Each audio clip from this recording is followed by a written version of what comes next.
Serial killer psychopaths. I stabbed her here. She fell down right here.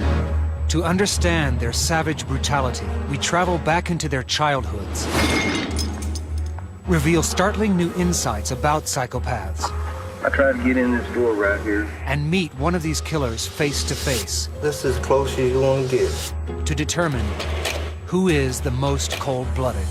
I'm not the monster image that's been portrayed of me.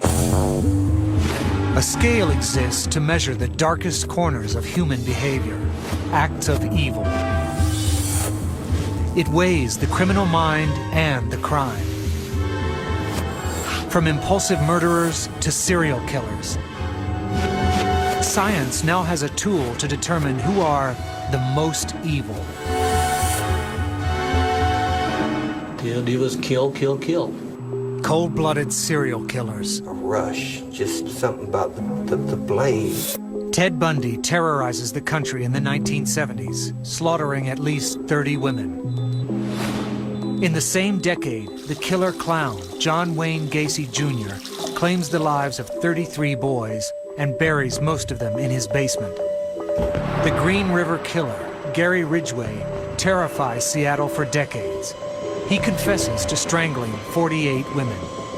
Their acts are brutal, incomprehensible, evil. They all have one thing in common. They are all psychopaths. People who are, by nature, manipulative and egocentric, who lack empathy and remorse. It is estimated that 1 in every 100 people is a psychopath. But not all psychopaths commit acts of evil. What separates those who murder? And of those killers, who is considered most cold-blooded? Now there is a scale that measures the different degrees of evil. It weighs a killer's motive, method, and malice. The more heinous the crime, the higher the criminal is placed on the scale. Creator of this scale, Dr. Michael Stone, forensic psychiatrist, Columbia University. My scale helps me navigate the rather turbid waters of violent crime. Dr. Stone will investigate these killers and place them on his scale. Dr. Stone starts by asking key questions. How many of them come from fragmented families? How many of them have predisposition to mental illness? What are the personality characteristics? You must be dealing with something that impaired the ability of the individual to experience normal compassion and empathy with other people. What compelled a psychopath like Ted Bundy?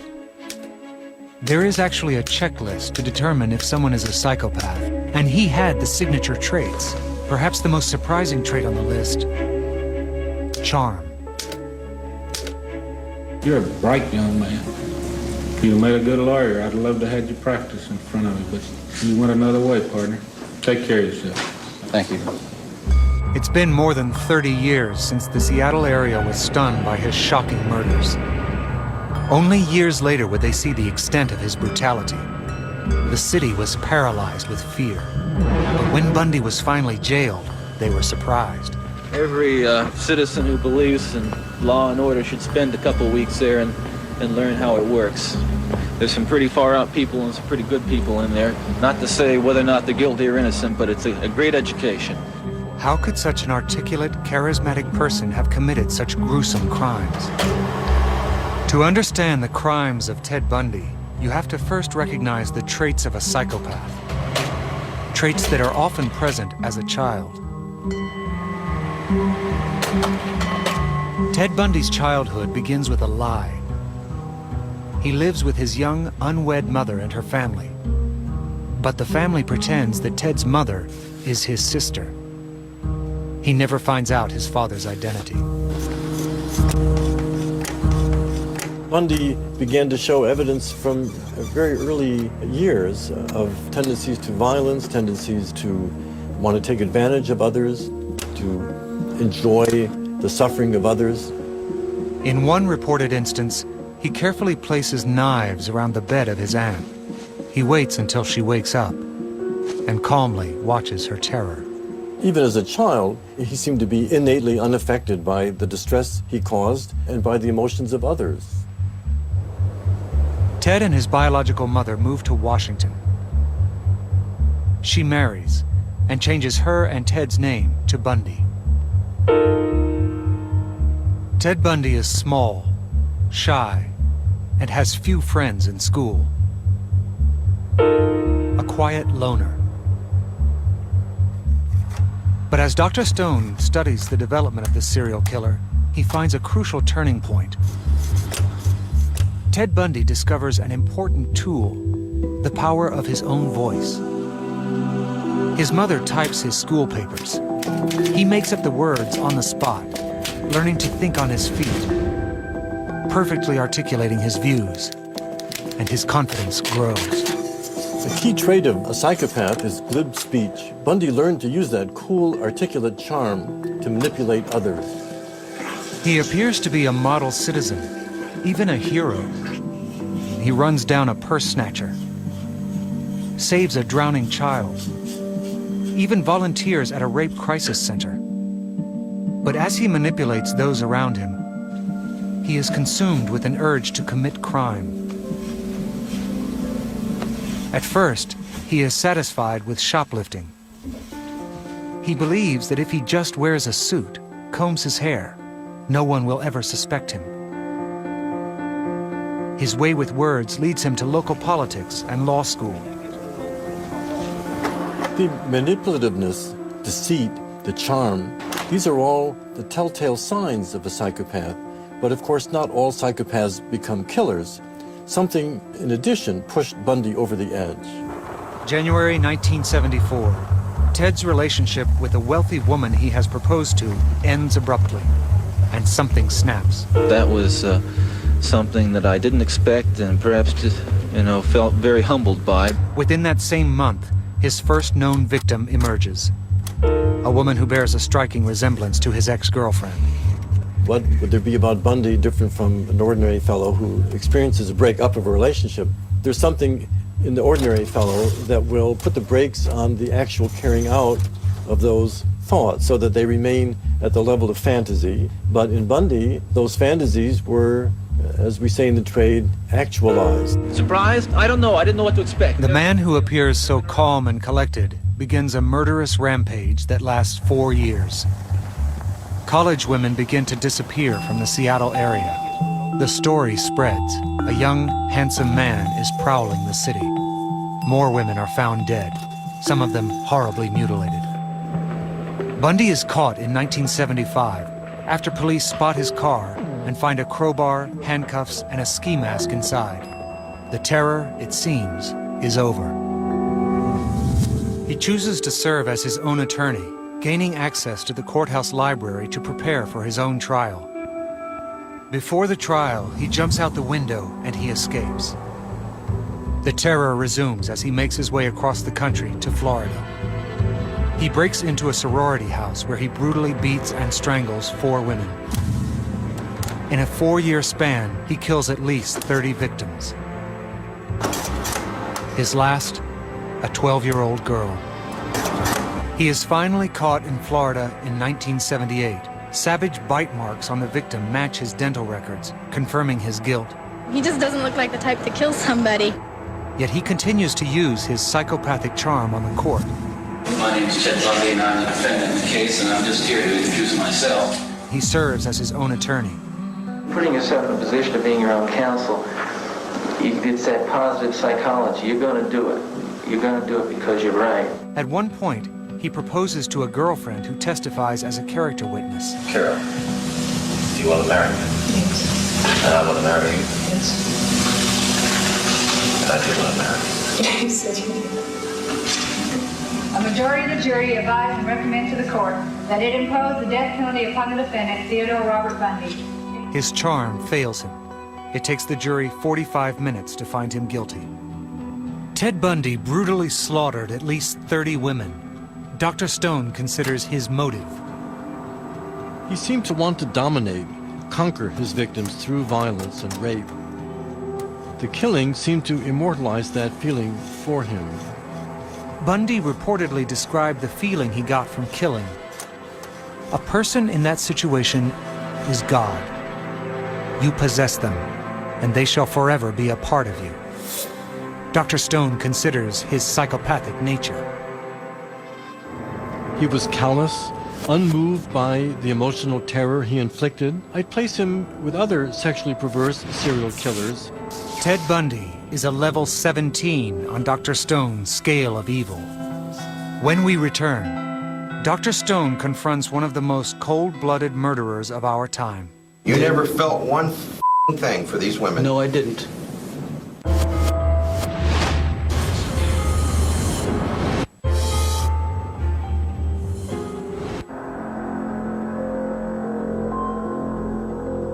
What makes psychopaths like Ted Bundy so callous? Scientists are using brain imaging technology to reveal that psychopaths are more emotionally detached, more cold-blooded than others. Psychopaths can do amazingly bad things. They're very cold-blooded. Dr. Kent Keel is on the faculty of Yale University. His father was a newspaper editor near Seattle during Bundy's spree. My father would tell me stories about this kid down the street who was doing these very bad things, and it really kind of piqued my interest about how would you develop into somebody who could be a serial killer. Dr. Keel is studying what makes psychopaths different. He conducts experiments that actually map their emotions.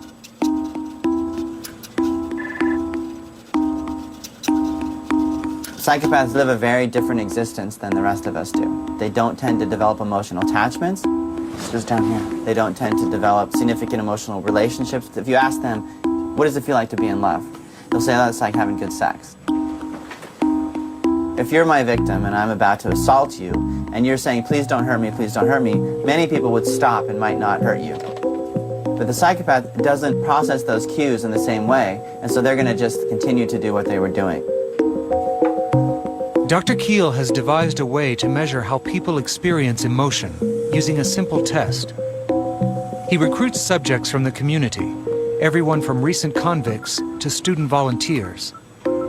He hooks them up to the EEG. Your brain acts like millions of little batteries. And when those batteries are all organized, we can record what your brain is doing while you're processing different types of information. We record EEG by putting basically like a swim cap on their head, and that swim cap has electrodes in it that can record their brain electrical activity. How you guys doing? Fine. Are you ready to get going? Absolutely. All right. Words, some real, some made up, flash on a screen. The subject is told to hit a button when a fake word appears. A seemingly simple test, but Dr. Keel has a hidden agenda. As the words flash on the screen, some become emotional. Positive words like friend or love. Good, so just keep pressing as quickly as you can. Negative words, hurt, maim, kill. All right, we're ready to start the functional task now. Dr. Keel gets an additional view with the functional MRI. Even though the subjects don't know that their emotions are being probed, both the EEG and MRI results show that they are feeling their power. So we use the EEG to tell us when things happen in time, and we use the MRI to tell us where in space things happen. You can use these techniques to simply peek inside and look at how the psychopath's brain is processing information. And what we see is that they're not doing it the same way as the rest of us do. For most people, emotions are regulated in the medial prefrontal cortex, but Keel discovers that in the mind of a psychopath, this region has abnormal responses. Are you okay? All right. Compared to non-psychopaths, this region is less active. What it suggests is that they understand the book meaning of the words, but they don't understand the deeper emotional significance of the words. They know the words, but not the music. This emotional flatness may allow a psychopath to remain outwardly calm, blind to the emotions of others around him. Surprised? I don't know. I didn't know what to expect. Never been in jail before. Never been arrested before. If Ted Bundy took a test, especially if he were shown words that either carried little emotion or a lot of emotion, he would show a pattern that was just about unchanged. What that says is that the words They don't hook up with emotion in the way that they do in ordinary people.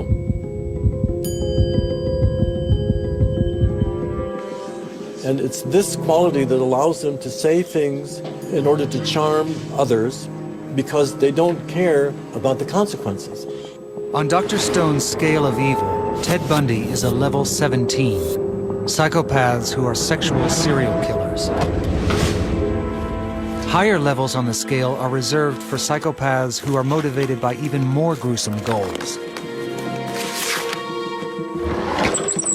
I didn't care one iota about the women. The idea was kill, kill, kill. Killers like Gary Ridgway, the Green River Killer.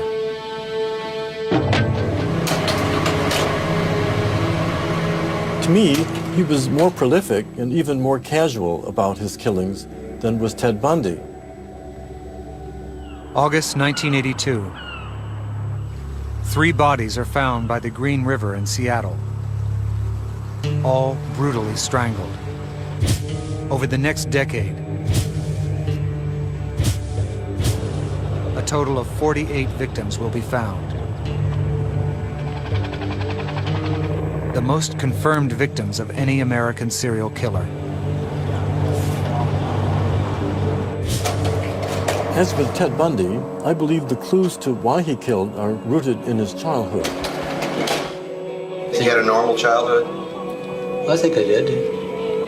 But when I had troubles, I just blocked out anything back then. I hid everything that I could hide. Growing up in the 1950s, Gary Ridgway's world is defined by one woman, his mother. In some ways, she is a typical 50s housewife, but Dr. Stone discovers there is another side to her personality. From my research, Gary's mother was a stern and devoutly religious woman, yet she dressed provocatively, and Gary was troubled by feelings of sexual attraction to her. He both hated and loved her. Blessed, O Lord, these are gifts which we are about to receive from thy abundance of Christ our Lord. Amen. She is allegedly seductive yet violent. Once smashing a plate over her husband's head at the dinner table.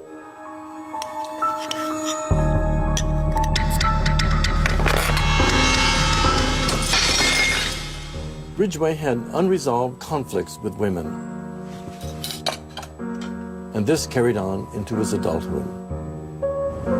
Ridgway marries twice. Both wives cheat on him. They're the cause of my problems, women, the divorces, the lies they told me. The betrayal pushes him over the edge. When we come back, Dr. Stone will explore the rage that finally ignited the Green River Killer.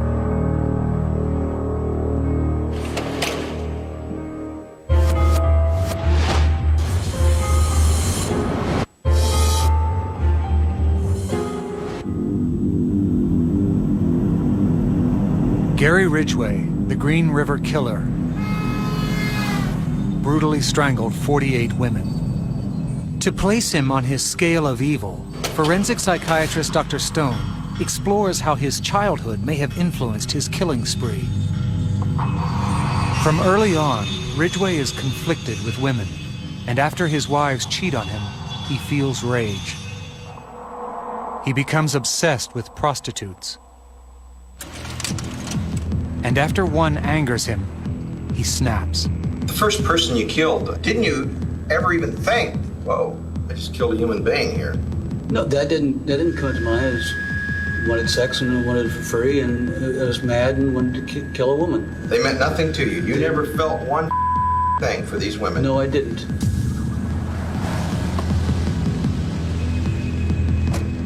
He strangles women with anything he can find. Fishing line, extension cord, rope, jumper cables, neckties. Strangling them gives him control. I was just a wimp, and then I had control when I killed the women. I got my rage out for the time. He is consumed with one goal: kill as many promiscuous women as possible. It was as if he were trying to kill his mother over and over again. Ridgway brings his victims near the airport.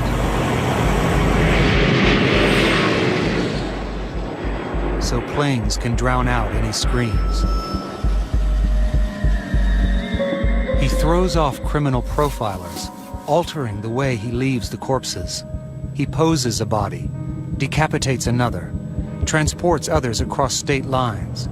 He leaves receipts, cigarette butts, chewed gum, all from other people, just to confuse investigators. Ridgway was methodical,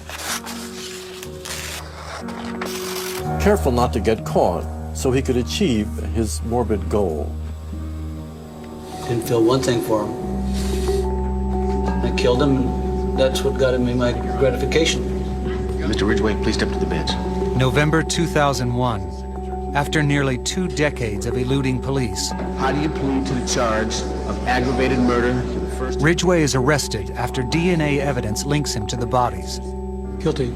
How do you plead to the charge? He confesses to killing 48 women. As charged in count 48. The highest confirmed death toll of any American serial killer.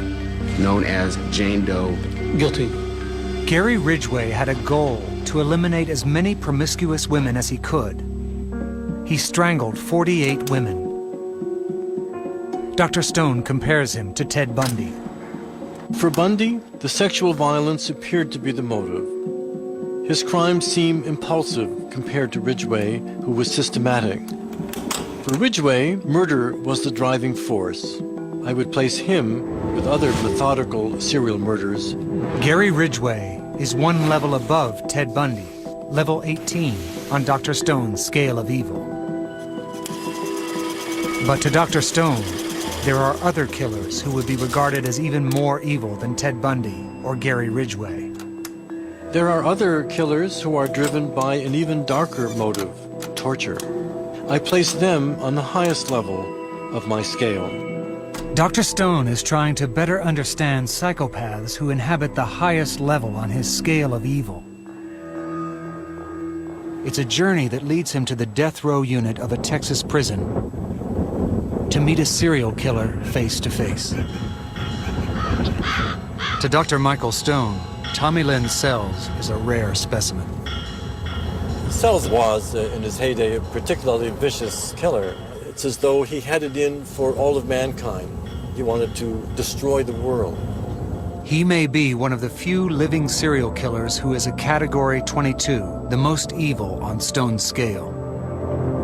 The crimes of Sells were meted out so indiscriminately, whether they were men, women, children, killed in the same way that you might step on roaches in the kitchen. Tommy Lynn Sells may hold the key to understanding the most evil, most cold-blooded killers.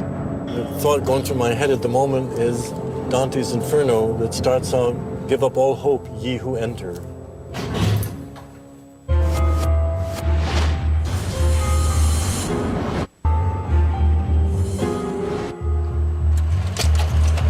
Dr. Michael Stone is on a journey to understand the minds of the most cold-blooded serial murderers. They torture with no emotion, destroy lives without remorse. Today, he is making his way to a man who may be one of the most evil men of our time, Tommy Lynn Sells. Mr. Sells, I'm Dr. Stone. They got this glass here so neither one of us gets in the face of the other, you know. Oh, no, this is as close as you want to get. Neither one of us going to kill the other. I think I'm done with all that for now. Yeah. Tommy Lynn Sells has been called the cross-country killer. He may have killed as many as 70 people in a dozen states. He was a drifter, crisscrossing the country by hopping trains, finding victims along the way. Sells guides Dr. Stone through his tortured past. Born in 1964, he claims he was abandoned by his mother, sexually molested by a neighbor. You understand? I do. I had a screwed up childhood, no doubt in my mind about that. At the age of 14, he ran away. 2 years later, he had his first kill during a chance encounter at a house he was breaking into. And I went up there to look and see what was going on. and I seen this man performing oral sex on a little boy. Uh-huh. And I said, oh no, that dude's dying. Yeah. I know I snapped, something just went blank in me, and I know I had a pistol in my pocket, and I knew he was going to die. Yeah. It was pretty well that simple. Yeah. But after I dated, it was like a rush, just like a shot of dope. Once Tommy had a taste for murder, he couldn't stop. He traveled from state to state.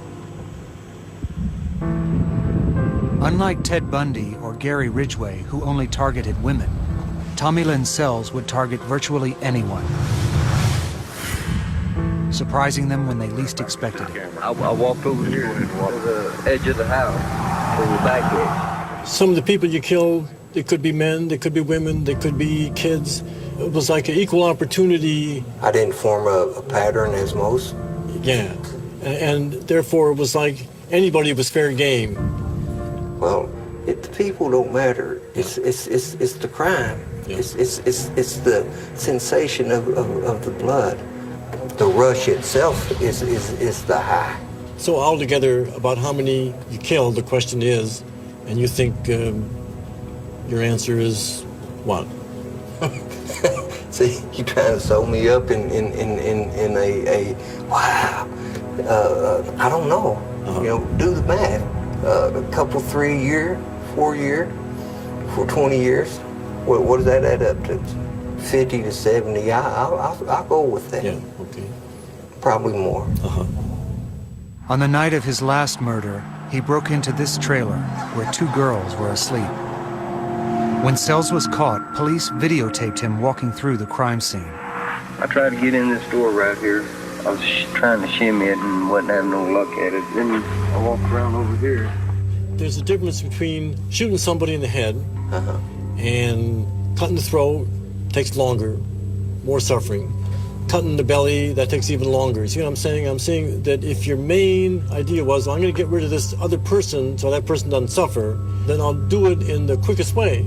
And sometimes it looked like you did a way that took a bit more time. You're saying I enjoyed what I was doing? I don't know. Well, something about the blade making a slice when you seeing it pierce open, seeing it gap, and watching the sensation of it all. Maybe I came addicted to that. Sells' methods were varied. This window here was open. Sometimes he used a knife, other times a gun.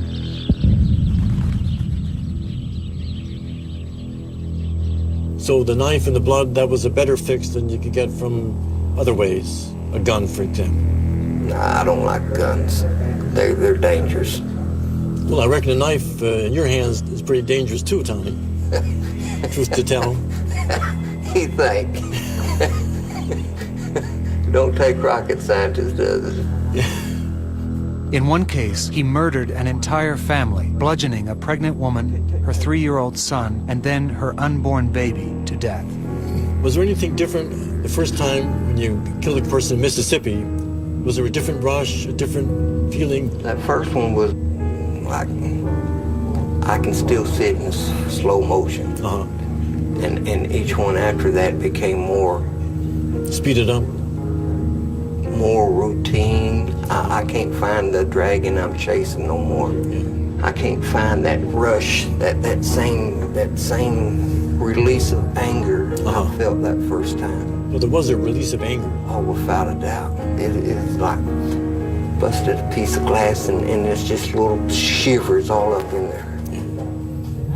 It's hard for me to picture all that where there wouldn't be at least some little element of power. Life and death is in Tommy Sells' hands rather than somebody else's, you know, like I have power like God has to say who shall live and who shall die. That's a hell of a power. Who has? God. God. You believe in a God, and you're a psychiatrist. You're full of too. Well, people talk about that godlike power. They use the word as a way of speaking, not necessarily whether they are religious or not. No, I wasn't playing God Tommy's not a god. Tommy is a very complex, screwed up individual. On the night of his last murder, he went into the bedroom of 2 sleeping girls. I woke this girl up, and she jumped up and told this girl to go get her mom. And I stabbed her here, and then she like jumped back, and then I cut her like this right here. And she fell down right here. Was no resistance. I just killed her. And this little girl up here, I walked over here and I went like this. One of the girls survived. Her throat slit. She walked over a mile to get police. Sells was finally arrested. Was she moving, trying to get away or something? No, she just laid there. Science has shown that the brains of cold-blooded psychopaths do not have normal emotional responses. Did she do any screaming or yelling or anything when she got cut? Yeah, but not real loud. Okay. Main thing she said was, go get mom. As Dr. Stone probes the mind of Tommy Lynn Sells, he finds that the cross-country killer fits that chilling profile. I think that remorse is kind of an alien. It seems like it doesn't have much relevance to your life. Has none. Yeah. But you know what? When I can figure out how to release that anger, how to release that rage, how to turn all this shattered glass off, I think then I might feel remorse. And if you did feel remorse, what about that? Would that be? I'd probably go ahead and just hang myself or something. To Dr. Stone, Tommy Lynn Sells is even more callous than Gary Ridgway or Ted Bundy. He is the most cold-blooded killer I've ever met. In fact, he got a rush, actual pleasure, from seeing people suffer. For that reason, I would place him on level 22 on my scale. When we come back, we'll look deeper into the mind of a psychopath like Tommy Lynn Sells.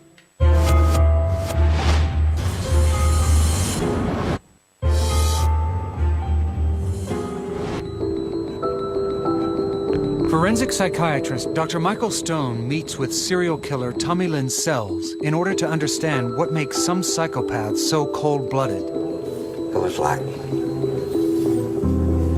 a rush. It was like chasing the dragon. What within the mind of Tommy Lynn Sells enables him to commit such atrocious acts, even find pleasure in seeing others die? And I stabbed her, like right here somewhere. These researchers are exploring that question, and the answer may lie in fear itself. At the University of Southern California, Michelle Fung studies psychopaths. They don't have the same experience of fear or anxiety that most people do. So when they're thinking about committing a crime, telling a lie, cheating on a test, it doesn't bother them as much as someone like you or I. We know that psychopaths don't experience emotion in the same way as others. And one emotional trait that may define psychopaths: fearlessness. If researchers like Michelle Fung are right, then psychopaths don't feel fear like most do. Dr. Fung compares psychopaths to non-psychopaths. Electrodes are placed on the subject's skin to measure heart rate and sweat rates. Once subjects are wired, the challenge for Fung is to create an anxious situation. For most people, anxiety is triggered by not knowing what to expect. A monitor is rolled in which will serve as a timer. Starting from 12 seconds, the numbers will count down to 0. Meanwhile, researchers watch the subject's heart and sweat rates. Subjects are told that when the countdown ends, they will hear a jarring blast of white noise, like a loud scrape on a chalkboard.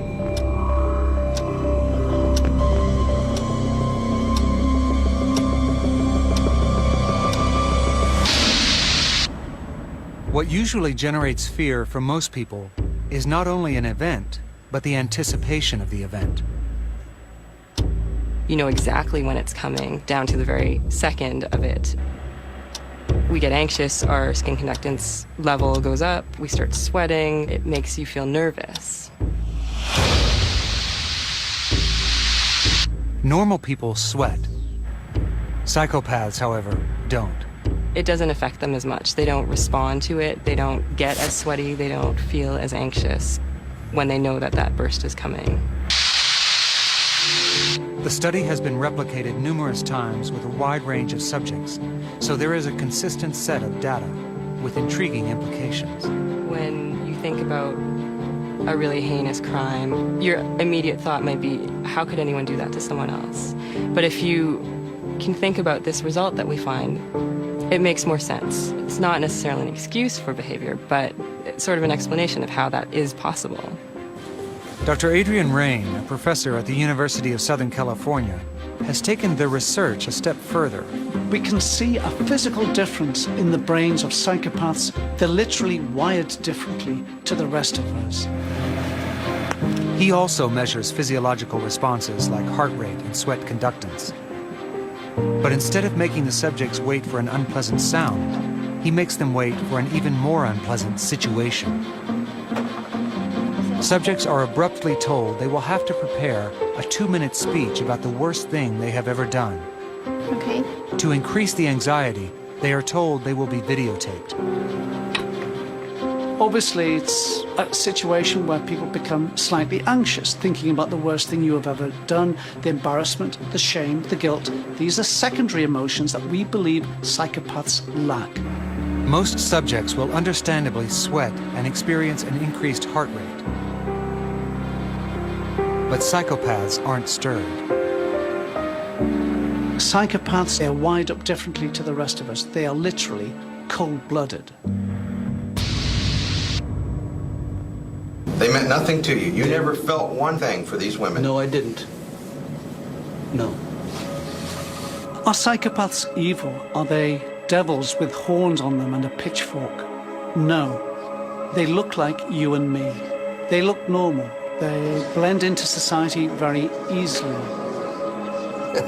Really, there's a small difference between a psychopath and a normal individual. These scientific insights may help explain how a psychopath like Tommy Lynn Sells could kill without fear, again and again. It has helped Dr. Stone understand those he considers most evil. Killers who combine the deadly charm of Ted Bundy, the festering rage of Gary Ridgway, and the fearless drive of Tommy Lynn Sells. Killers like John Wayne Gacy Jr.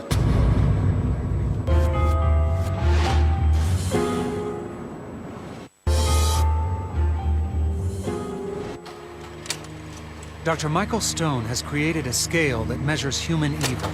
The highest level is reserved for psychopaths who have committed the most gruesome crimes, serial murderers like the killer clown John Wayne Gacy Jr.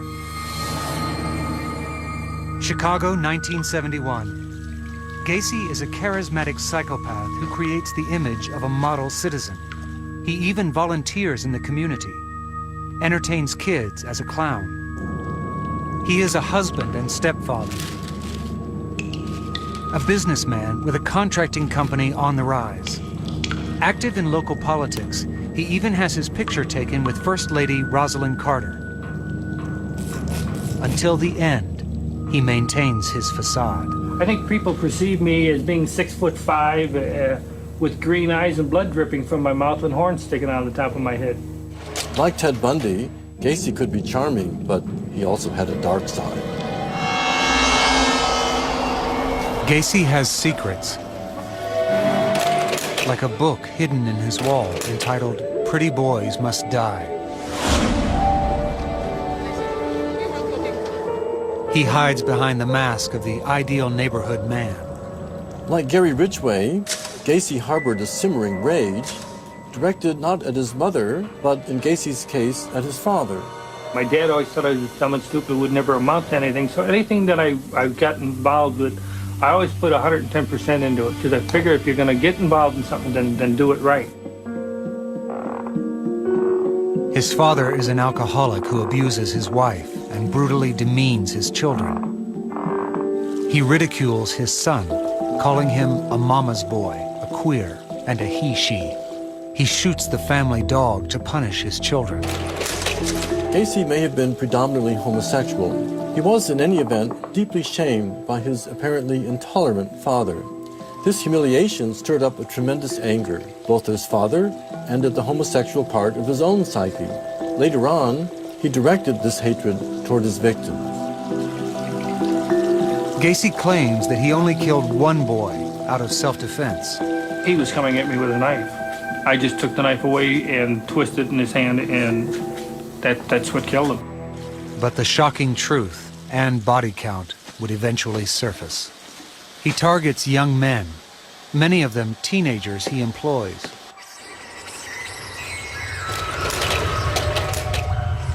Like Tommy Lynn Sells, he has an unrelenting urge to kill. And behind the closed doors of his suburban house, these rooms will be the last his victims will see. One element firmly places John Wayne Gacy Jr. on the top level of the scale of evil: prolonged torture. In Gacy's house, police find a pair of handcuffs, a pistol, a syringe, needle, and rope. But it is underneath Gacy's home where police will uncover the extent of his evil. The bodies of 29 victims are found. I'm not the monster image that's been portrayed of me. He claims the bodies in his house have been put there by someone else. He is eventually convicted of 33 murders, but one thing sets him apart from Bundy, Ridgway, even from Tommy Lynn Sells as the most cold-blooded, most evil killer. People don't understand. I feel I was wrongfully convicted. I've even had contact with some of the victims' family. And you see, they're the real victims along with myself. John Wayne Gacy Jr. was executed by lethal injection in 1994. His last words were, "Kiss my ass." Because he made his victims endure prolonged torture, and because he also denied his crimes, I would place him on the highest level, 22, on my scale of evil. Science now reveals that psychopaths may be wired differently, hardwired to be cold-blooded. Certain traits define a psychopath: superficial charm, glib speech, impulsiveness, sexual promiscuity, lack of empathy, callousness, lack of guilt or remorse. And there may be millions, as many as 1 in every 100 people. What makes some kill? What makes some evil? Forensic researchers are only beginning to unravel the mysteries of the savage psychopath, warped by both nature and nurture. In his quest to unlock the secrets of evil, Dr. Michael Stone investigates all the factors that contribute to these crimes: genetic, environmental, psychological. He believes that only by analyzing and understanding evil acts can they one day be prevented.